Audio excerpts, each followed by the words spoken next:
Shalom saudara terkasih dalam Tuhan Yesus Kristus.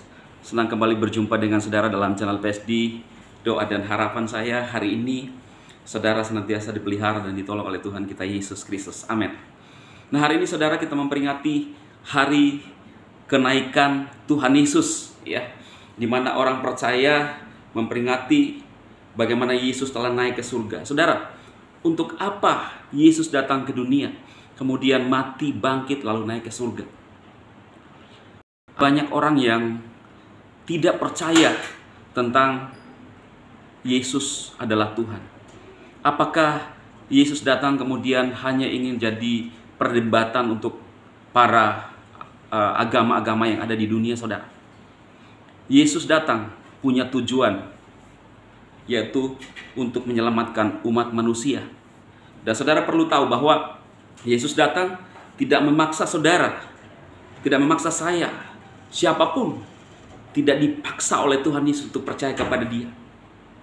Tetapi kadang-kadang kita melihat di luar sana ada hamba-hamba Tuhan yang terkesan memaksa ajaran Dia untuk diikuti oleh orang lain. Mereka tidak mengerti namanya karunia-karunia Roh Kudus. Mereka tidak mengerti namanya keberagaman. Mereka tidak mengerti namanya tubuh Kristus berbeda-beda, tetapi kita satu tubuh di dalam Yesus Kristus.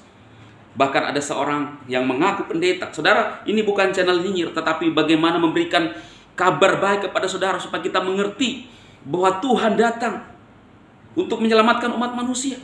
Walaupun ada banyak orang yang tidak percaya, bahkan menghujat Yesus, tidak masalah buat Yesus. Karena toh juga keselamatan itu Tuhan tawarkan kepada siapa yang percaya kepada Dia. Rancangan Elohim buat umat manusia sejak semula, dari perjanjian lama, gagal. Manusia selalu hidup di dalam dosa, saudara. Jatuh bangun dalam dosa. Kemudian Elohim memberikan hukum kepada Musa. Lalu kemudian karena hukum Taurat itu, manusia tidak bisa sampai kepada Bapa. Ada orang, ya, atau seorang pendeta lah, yang saat ini sedang nyinyir tentang bagaimana orang Kristen atau pendeta-pendeta yang percaya kepada Bapa. Saudara, kita harus pahami bahwa setiap zaman, pada zaman perjanjian lama, bukan Yesus yang hadir, bukan nama Yesus. Walaupun kita tahu bahwa Yesus sendiri adalah firman Elohim sendiri. Tetapi di zaman perjanjian baru, Yesus baru dinyatakan untuk bagaimana manusia bisa sampai kepada Elohim. Jadi zaman perjanjian lama, di mana Elohim bekerja untuk umatnya, untuk bangsa Israel, menyatakan mujizatnya dengan caranya, bahkan memberikan 10 hukum Taurat, supaya manusia itu bisa sampai kepada Dia. Sejak manusia telah kehilangan kemuliaan Elohim, putus hubungan dengan Tuhan pada saat pelanggaran manusia pertama itu, Adam dan Hawa di Taman Eden, saudara. Inisiatif Elohim untuk manusia bisa diselamatkan. Nanti pada akhirnya, saudara, tidak ada cara lain. Itu sebabnya Dia mengutus anaknya yang tunggal, yang dinyatakan itu di dalam Yesus Kristus Tuhan. Dan Alkitab mencatat bahwa siapa yang percaya kepada Dia, itu di dalam Roma 10 ayat 9. Kalau engkau mengaku dengan mulutmu dan percaya dalam hatimu bahwa Yesus adalah Tuhan dan Elohim telah membangkitkan Dia dari kematian, engkau akan diselamatkan. Itu adalah jaminan firman Tuhan, saudara. Bahkan hari ini kita memperingati hari kenaikan Tuhan Yesus Kristus. Kalau saudara lihat di dalam Kisah Para Rasul 1 ayat 6 sampai 11, di sana Yesus berpesan kepada murid-muridnya bahwa kamu akan menerima kuasa kalau Roh Kudus turun ke atas kamu, dan kamu akan menjadi saksiku. Di mana, saudara? Dari Yerusalem, Samaria, Yudea, sampai ke ujung bumi. Janji Tuhan.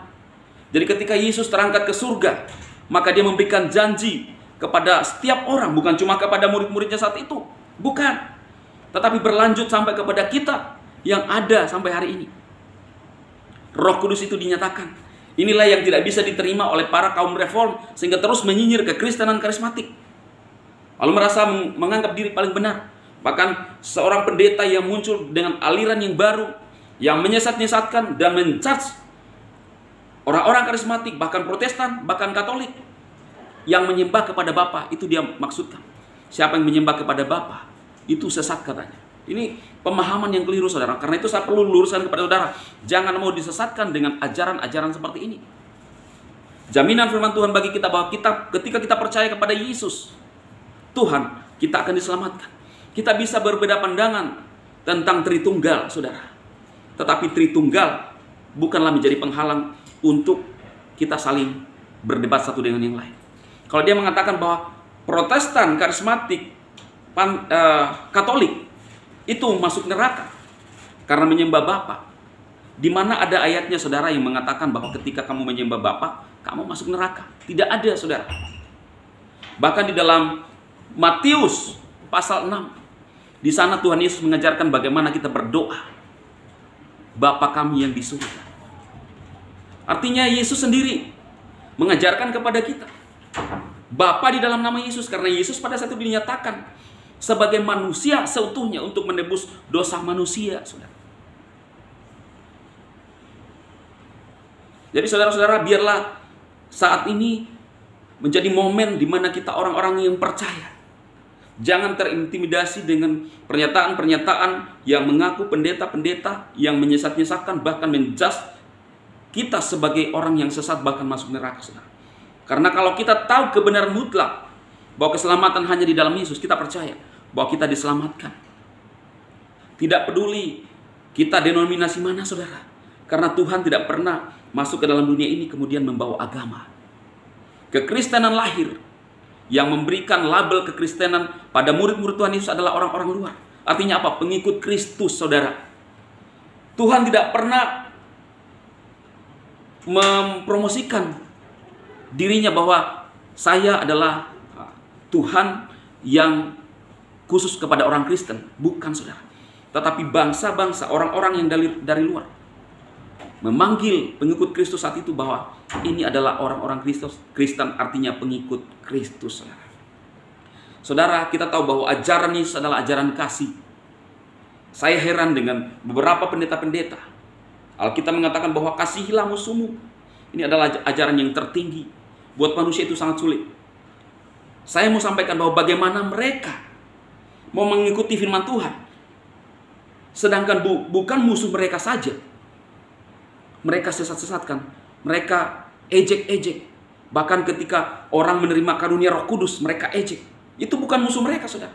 Justru mereka dicela, justru seperti diremehkan, dibully, bahkan difitnah, saudara. Ini adalah bukan ajaran kasih. Karena itu, saudara, dalam momen kebangkitan Tuhan Yesus Kristus, kita orang Kristen dimanapun saat ini sungguh-sungguh percaya bahwa ketika saudara percaya kepada Yesus, ada jaminan keselamatan. Dia naik ke surga untuk menyediakan tempat bagi kita.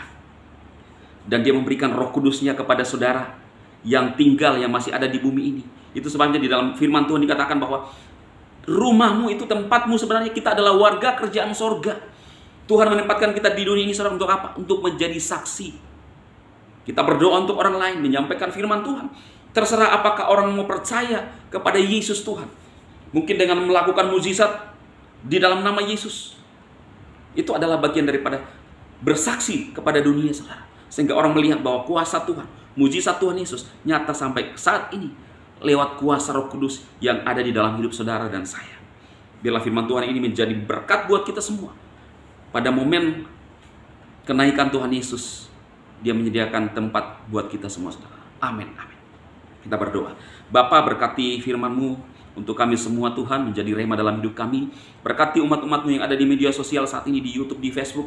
Tuhan menolong mereka, apapun pergumulan mereka, tetap kuat di dalam Tuhan.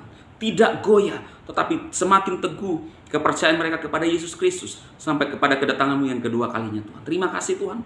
Kami menyerahkan mereka yang senantiasa tidak percaya kepada Tuhan, bahkan menghujat nama-Mu, Tuhan yang bertindak. Dan kami percaya, berserah sungguh-sungguh bahwa kami adalah umat kepunyaan-Mu, Tuhan. Tuhan akan menolong kami dan melepaskan kami dari setiap yang jahat pada saat kami masih ada dalam dunia ini, sembari menanti kedatangan-Mu yang kedua kalinya. Dalam Kristus Yesus Tuhan kami berdoa. Haleluya. Amin. Tuhan memberkati saudara semua. Amin.